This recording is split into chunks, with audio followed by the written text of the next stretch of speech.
Canada's shocking response to Trump's trade policy. Why didn't the United States see it coming? What happens when one of the United States' biggest trade partners decides to strike back? Donald Trump never saw this coming. Canada just made a bold move that caught the Trump administration off guard. US-Canada trade is worth over $800 billion annually, and any disruption could send shockwaves through the economy.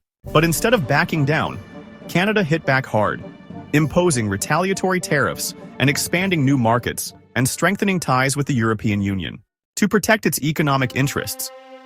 So what exactly happened? Why did Canada's response shock the US? And how will this impact the global economy? Trump's policies spark a trade war with Canada. Over the past month, the Trump administration has doubled down on aggressive trade policies, slapping heavy tariffs on imports from Canada and the European Union. The goal: protect American industries. But instead, this move triggered an intense backlash from America's closest economic allies. Experts warn that these policies could disrupt vital supply chains, drive up fuel and consumer prices, and hurt not just Canada, but also American businesses and consumers. You may already feel the impact. Higher fuel prices, increased production costs, and a growing risk of job losses. What's even more concerning, this could spiral into a dangerous cycle of economic retaliation between major economies. But why did the Trump administration take this gamble? And did they underestimate Canada's response? Canada doesn't back down, hits back hard. But Canada wasn't about to sit still. Prime Minister Justin Trudeau responded swiftly, calling the US tariffs completely unjustified and warning that they could hurt both nations.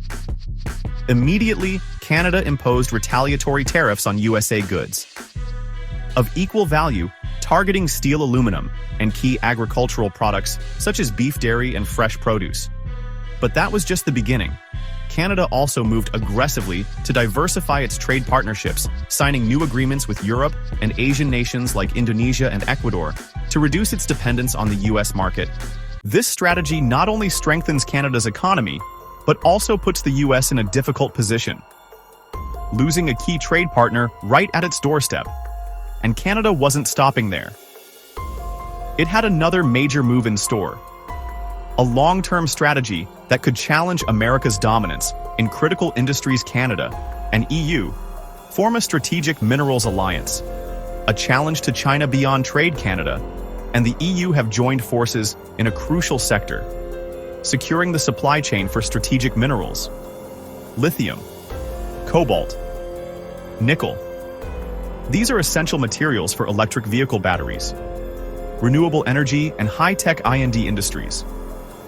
Right now, China dominates this market, controlling over 90% of global supply. But now Canada and the EU are building an independent supply chain, reducing reliance on Beijing. This move not only strengthens economic security, but also sends a clear warning to the US without a smart trade strategy. Washington could be left behind in the race for the energy industry of the future. But Trump's foreign policy concerns Europe, pushes for military independence. But trade is not the only concern. European leaders are increasingly worried about Donald Trump's unpredictable foreign policies after the US held secret negotiations with Russia over Ukraine without involving European allies. Many nations felt sidelined. This has pushed the EU to strengthen its independent defense strategy, reducing reliance on which is led by the US. France has organized high-level meetings to expand military cooperation, strengthen defense supply chains, and increase defense spending. Europe and Canada are now shaping a new strategic landscape, one that is no longer dependent on Washington's decisions. Could Canada really deliver a true shock to the North American electric vehicle industry? Canada's proposal to impose a 100% tariff on Tesla EVs is not just a simple trade response. It could be a turning point for the future of the electric vehicle industry. Let's dive in and explore how this move could impact Tesla and the global EV market, and we'll break down the economic consequences it could have for both the US and Canada. Canada responds to Trump imposes high tariffs on Tesla. First, Let's take a look at the reasoning behind this decision from Canada. The NDP, although not the ruling party, holds significant influence in Parliament by calling for a 100% tariff on Tesla. EVS, this move isn't just retaliation for US tax policies. It also carries a strategic goal, protecting the domestic EV industry and pushing for a transition to a clean economy. If this tariff is applied, the price of Tesla cars in Canada will skyrocket, making it more difficult for Canadians to own an electric vehicle. But it's not just about this tariff. Tesla, despite having factories in the US and China, still relies on parts imported from China. And if Trump decides to impose additional tariffs on these parts, Tesla will face a double challenge. Tariffs from both sides, the US and Canada. This not only impacts product pricing, but could also slow down production and development in both countries, causing significant damage to the company and consumers alike. This move doesn't just affect Tesla, it will also have a major impact on the entire North American EV industry, with EV prices rising due to high tariffs. Many consumers will reconsider their purchase decisions, in fact, as EV prices climb. The momentum for transitioning to electric vehicles, which is a key part of the US and Canada's CO2 reduction strategy, will slow down the EV industry, which has been strongly supported by government initiatives, could face setbacks in achieving environmental protection goals. The electric vehicle trade war implications for the US EV industry and the global economy. If this policy is implemented, it won't just impact Tesla, but all electric vehicle manufacturers, including Ford and General Motors in North America. Many companies depend on parts imported from China to produce electric vehicles. If tariffs on these parts increase, these companies will face higher production costs, causing the price of electric vehicles to rise as well. But this doesn't just affect EV companies. The global supply chain, which is already complex and tightly interconnected, will face significant disruption. Suppliers of parts from China, South Korea, and Japan will be impacted, leading to rising costs for electronic components and other critical vehicle parts. If this trade war continues, we could see the North American EV industry struggle and even slow down the global transition to electric vehicles. However, this is the moment we need to think about the benefits of resolving conflict. If the US and Canada can find a reasonable solution to ease tensions, it won't just protect North American EV companies, but also promote the sustainable development of this industry. As the supply chain improves and the EV market grows, consumers will benefit from more affordable vehicle prices, and the transition to clean energy will accelerate. Resolving trade tensions is not only beneficial for EV companies, but it's an opportunity for North American countries to strengthen their position in the global market by cooperating and reducing tariffs. We can speed up the adoption of electric vehicles and help the world transition to a greener economy, protecting the environment and creating new economic opportunities. So what do you think about this situation? Can the US and Canada find a reasonable solution to ease tensions and continue developing the EV industry? Or will we witness a breakdown in the global supply chain? What if the US president suddenly says that Canada could become the 51st state? How would you react? Is this just an unimportant statement? Or could it actually be a serious threat to the sovereignty of this neighboring country?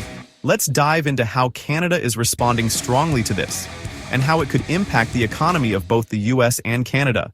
You do that for a state, but you don't do that for somebody else's country. So I think Canada is going to be a very serious contender to be our 51st me. Be clear, we will never be the 51st state. Canada rises a national wave, boycotting American goods in December 2024. During a meeting at Mar-a-Lago, Trump proposed that Canada could become the 51st state, saying Canada could join the US as two states, one conservative and one liberal. This wasn't just a joke. It was an action that deeply offended and threatened the sovereignty of Canadian leaders, including Prime Minister Justin Trudeau, immediately spoke out, stating that there was no chance of Canada joining the US. Trudeau's statement that there's no chance of Canada becoming a state of the US reflected a firm resolve to protect the country's independence. Canada responded strongly by launching campaigns to boycott American goods and tourism. One of the most visible acts of protest came from provinces like Quebec and Nova Scotia, which removed American-made alcohol from retail stores.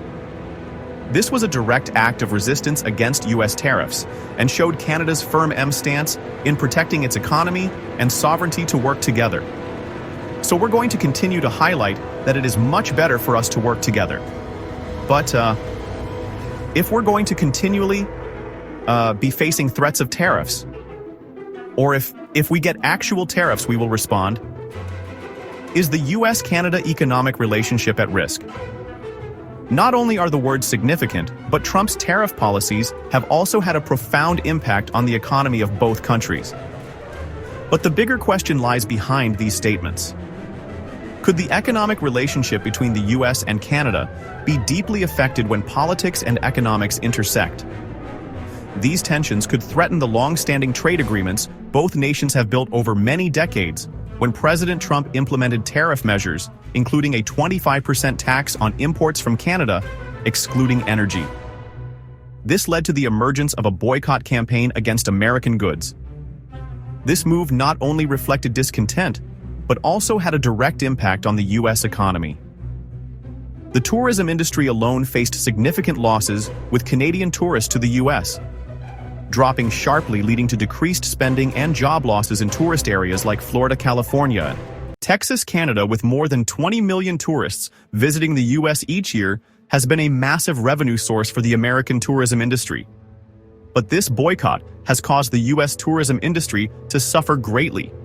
If Canadians continue to limit their travel spending and purchases of American goods, the U.S. could lose billions of dollars annually from these activities. One prime example is the U.S. alcohol industry. Canadian provinces not only removed American-made alcohol from store shelves, but also called on their citizens to support domestic products instead of imports. The bourbon industry in states like Kentucky saw a major decline as their products were removed from Canadian shelves. The economic relationship between the U.S. and Canada now stands at a crucial crossroads. Political and economic tensions could change the trade and tourism landscape between these two countries. But can this relationship recover? After these challenges, we've always heard about the special relationship between the U.S. and Canada. But does that relationship still stand strong when the people of Canada are outraged and lead a massive boycott campaign against the U.S.?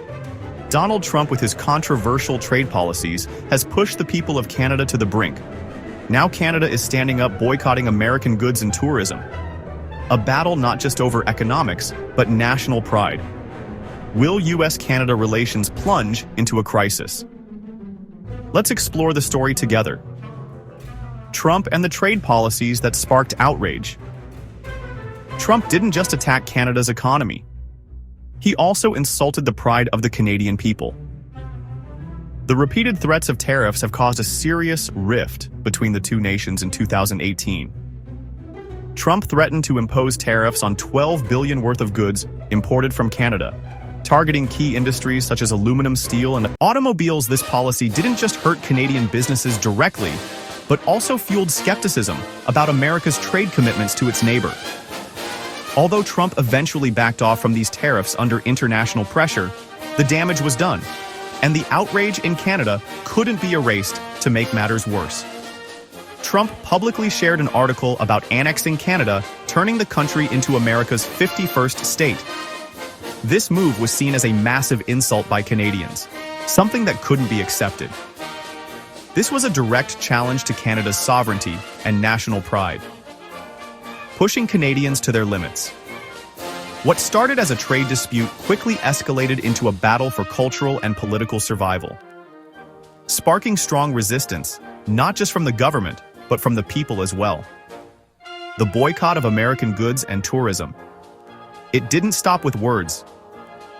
Canadians have taken real action.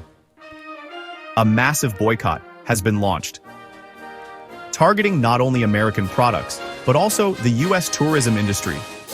Across supermarkets in Canada, people are choosing Made in Canada products, pushing American goods to lower shelves. According to a report from the Canadian Economic Research Centre, CIBC, if this boycott continues, the U.S. could lose up to $2 billion in tourism revenue, with a predicted decrease of at least 10% in Canadian tourists visiting the US travel agencies. And Canada are seeing a sharp increase in canceled trips to the US, with many customers opting for destinations in Europe and other regions. This not only harms the US tourism industry, but also creates a powerful wave of protest, demonstrating that Canadians are ready to stand up and protect their national interests. Experts say that if this situation persists, the US will face an economic crisis due to a dramatic decline in tourism and trade spending from Canada. This action doesn't just weaken the US economy. It sends a strong message that Canadians will not tolerate actions that violate their sovereignty and national interests. These decisions are not just about protest. They are a clear expression of discontent and a firm stand to protect the Canadian economy. With these bold actions, Canadians are showing a united front to protect their economy and sovereignty. This sends a clear message to Donald Trump and the world that Canada will never accept manipulation or threats from any nation if tensions continue. This will not only affect bilateral relations between the two countries, but also have a significant impact on the global economy.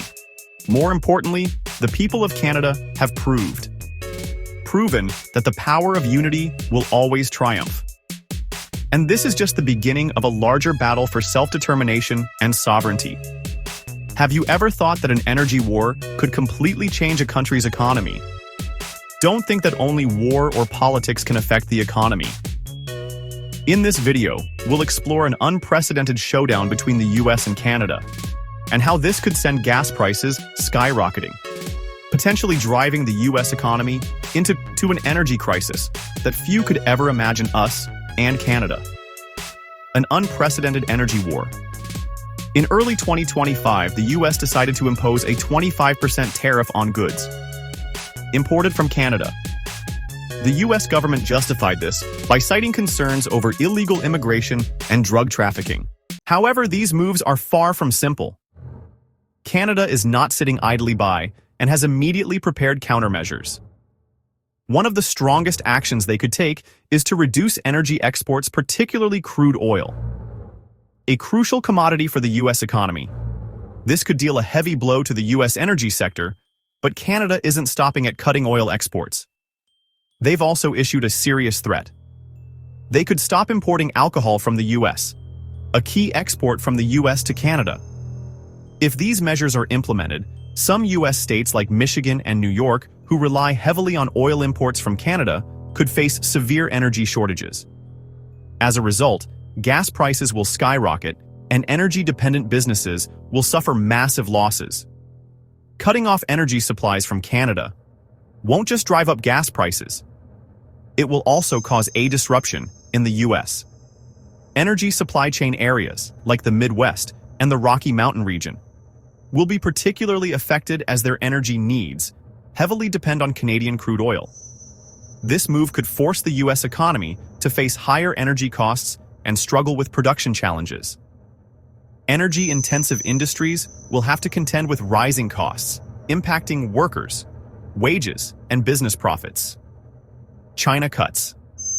US oil imports is a global crisis, looming not only Canada, but China, one of the largest buyers of us. Crude oil is also making big moves to sharply reduce its oil import from the US. But why is this happening? China is no longer as dependent on us, crude as it once was. The reason China is seeking cheaper oil from Russia, Iran, and Venezuela, countries that the US has sanctioned. China is capitalizing on this shift to access cheaper oil, making it a stronger competitor for the US. In just 1 year, China's oil imports from the US have plummeted, costing the US a huge oil market. This impacts US oil export revenue and also weakens America's position in the global oil market. China is forging a powerful energy alliance with BRICS, countries like Russia, Iran, and Venezuela, which helps China cut its energy costs while strengthening China's role as a global energy powerhouse. China is using a comprehensive strategy to secure cheap and stable energy by increasing cooperation with countries like Russia and Iran. China can bypass US sanctions and lower its costs, further diminishing the US's influence in the global oil market. Even though these countries are politically isolated, they're still ready to provide cheap oil to China, creating a new force in the global energy market. So will an energy crisis hit the US? If these trends continue, the US will lose oil exports and domestic energy. Prices will skyrocket, putting serious pressure on the economy, especially since the US is so dependent on oil. US producers will face lower profits, and there may even be a drop in jobs within the energy sector. The US will need stronger strategies to maintain its global energy leadership while also focusing on renewable energy and solar technologies. What do you think about these changes in the energy market? Can China and Canada truly shift the global energy landscape and force the US into an energy crisis?